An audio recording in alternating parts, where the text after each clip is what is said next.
So, I wanna share my ligation. Tama ba? Journey. So, last time dahil na-share ko sa YouTube ko about sa pag-i-inquire ko ng paano o magkano ang magpaligate. So, sa private hospital pala dahil ay nasa 40K.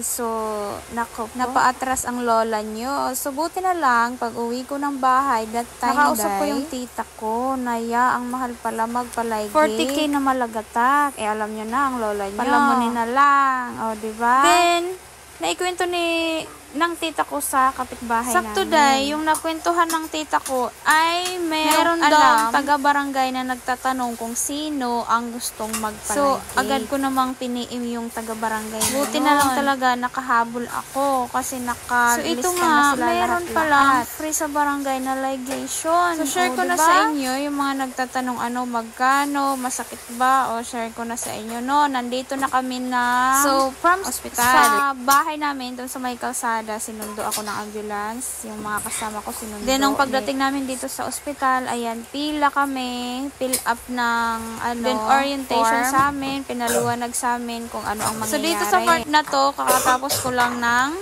ligation dahil nahilo ako dahil buti na yung lang nervous ko dahil after na ng surgery. So, mga nagtatanong, masakit ba? Totoo nga yung sinasabi nila na parang nanganak ka 5 years old na nga pala yung aking bunso. Kaya naman desisyon ako na magpaligate kasi ayaw ko na talaga masundan yung aking gusto pa nga sana ng asawa ko isa pa. Naku, mahirap ang panahon ngayon. Nagsisimahalan yung mga bilihin. So, sa part na to, day, naka-relax na ako. Kumain ako ng cup noodles. Sila, naka-assist talaga yung mga baby talaga kami. Ayan, pinagtatawanan pa ako. Kasi ang tapang-tapang ko daw nung papasok, yung paglabas.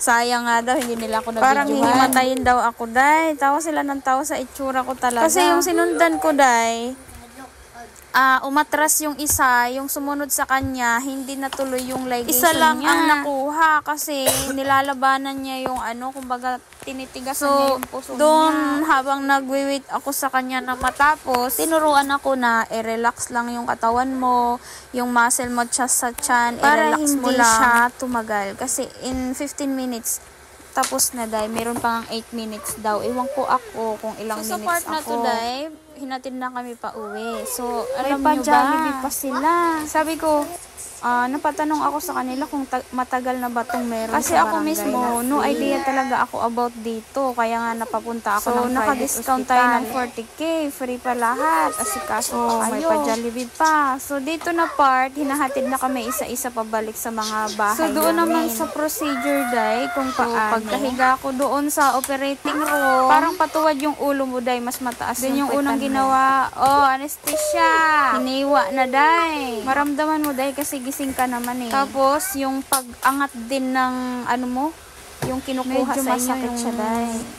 Hindi medyo, masakit talaga. Pero, kailangan mong i-relax yung tiyan mo talaga. Yun ang kabilin-bilinan talaga sa akin. Kasi nga, sayang yung hiwa mo kung hindi matutuloy. Tulad nung isa nga nakasunuran ko, isa lang ang nakuha. Yung masakit na part, yung pagtahina.